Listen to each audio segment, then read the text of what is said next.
If you need help with alleviating back pain, improving your posture, or reducing stress, the Teeter FitSpine LX9 is here to do just that.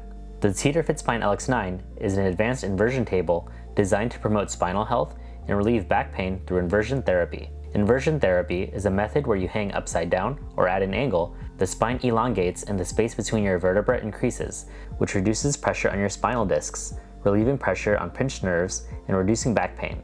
Inverting also encourages better blood circulation to the brain and upper body, which can lead to increased oxygen and nutrient delivery to the brain. Teeter sent me their FitSpine LX9 to try out, and in this video, I'm going to show you how to set it up, explain how to use it, and give you my overall first impressions. When I received my FitSpine LX9, it came in this giant box. When you open it, pull out all of the items. Here's a look at everything that's inside. There's the A-frame base, table bed, roller hinges, board platform, Stretch Max LX handles with attached user guide, handle brackets, deluxe easy reach ankle lock system, storage caddy with screw head and screwdriver, head pillow, lumbar bridge, acupressure nodes, Allen wrenches, and various foots and screws. Of course, there's an assembly manual too.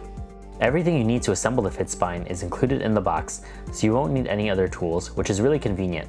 Now, let me show you how to assemble it. Step 1. Assemble boarding platform. For this first step, we're going to need the A-frame base, board platform, an Allen wrench, and the bag of foots and screws. Insert both open ends of the boarding platform into the open ends of the A-frame. There are two holes that secure the boarding platform to the A-frame. There's an upper inside hole and a bottom outside hole. Beginning on one side of the platform, either left or right, place one screw into the bottom outside hole and hand tighten. You don't want to fully tighten until all bolts and platforms are properly aligned. Then, place a bolt inside a rubber foot to place over the upper inside hole. Tighten softly so it's secure. Repeat this process on the other side. Once you've ensured everything is properly aligned, tighten all the bolts fully with an Allen wrench. Your A-frame and boarding platform are now assembled together. Step 2.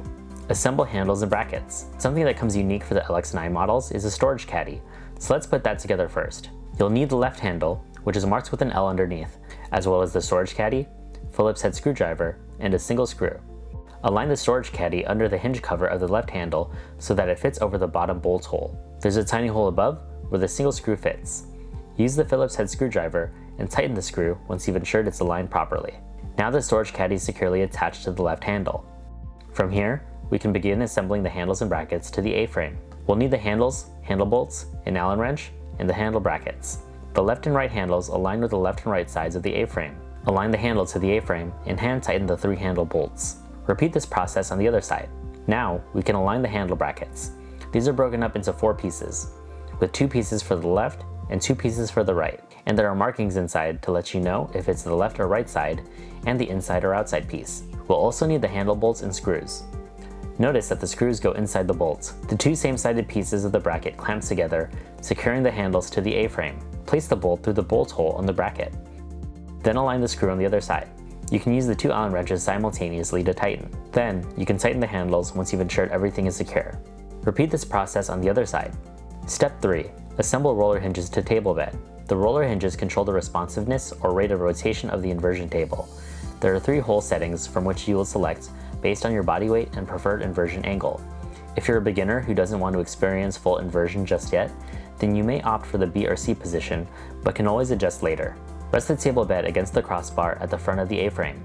There's a locking mechanism near where you insert the rolling hinge, so lift it to unlock and feed the rolling hinge through, making sure the large pivot pin is facing outside. Depending on what setting you want, place the bracket pin through that hole. Lock once you're done. Repeat on the other side. Step 4. Assemble table bed to A-frame. Have the top of the bed face towards the floor so that the back of the table bed is facing you. Lower each roller hinge pivot pin into the A-frame hinge plates. There's a locking mechanism that will automatically snap closed over the pivot pin. Now we can rotate the bed. Step 5. Assemble main shaft to table bed. Simply feed the main shaft into the base of the table bed. Pull the height selector locking pin to slide the main shaft in further, and then release the locking pin back to hold the main shaft in place. We can adjust this pin for our height later. Step 6. Attach angle tether and head pillow. The angle tether comes pre-assembled to the A-frame. How short or long the tether is will determine the angle of inversion. Unfold the tether and clip the hook to the U-bar underneath the table bed. Next, we can attach the head pillow. First, locate the slots at the top of the table and insert the 2 pointed ends on the back of the head pillow into the slots. Pull the ends from the back to secure. 2 optional attachments you can use are the lumbar bridge and the acupressure nodes. The lumbar bridge provides deeper compression and increases intensity. Once you've figured out where the small of your back will be located, insert the bottom 2 notches of the lumbar bridge into the desired horizontal slots on the lower portion of the table bed, and insert the top notch to the corresponding slot on the upper portion of the table bed. The second optional attachment are the acupressure nodes, which you can use to help add specific points of pressure. Just find positions along the table bed where you want to feel more pressure.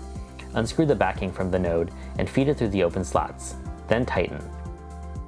Now that we've assembled our inversion table, let's go through how it works in 3 easy steps. Step 1. Set height. To set the proper height, lift the main shaft so it's parallel to the floor and pull the pin out. Using the markings, slide the main shaft to your height. Release the pin so that the main shaft locks. Step 2. Set angle. If you want to go for a full inversion, you won't need the angle tether. However, if you're starting out, the angle tether will help keep you at an angle ranging from 0 to 60 degrees. To set the angle, slide the buckle of the angle tether so that it's longer or shorter. Step 3. Lock ankles. This step is crucial, and you want to make sure this is done before you even lay back on the inversion table. Hold onto the inversion table handles to steady yourself. Make sure only your bottom is pressed against the table and your upper body is leaning forward so you don't invert. Insert 1 foot at a time into the ankle lock system. Pull the ankle lock system handle until the ankle cups fit snugly against your ankles. Once you've ensured that you're secure, you can begin inverting. With your head resting against the backrest, lay back and begin to invert. To invert further, slowly raise one arm overhead.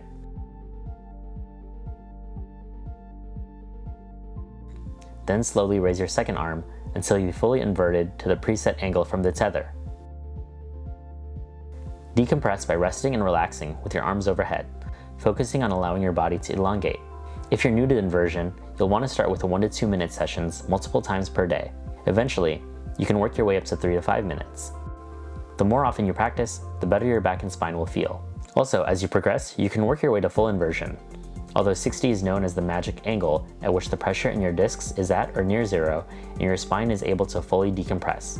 When you're ready to return upright, return one arm to your side. Then slowly return the second arm. Make sure not to lift your head up or try to sit up. Instead, bend your knees and slide your body towards your feet.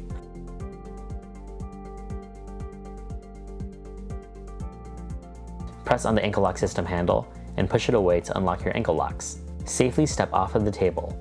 My first impressions. The Teeter FitSpine LX9 looks like it would be complicated to set up. However, the instructions were easy to follow, and the fact that all the tools you need to put it together are included made it really convenient. I've never used an inversion table before, so getting on for the first time was a bit nerve-wracking. Being suspended upside down is scary, but the LX9 felt very sturdy and secure, so the equipment did make me feel safe, especially with the ankle locking mechanism. When I was inverted, and with the decompression, I was able to feel that my spine was stretching and muscles relaxing in a way that couldn't be achieved with traditional stretching.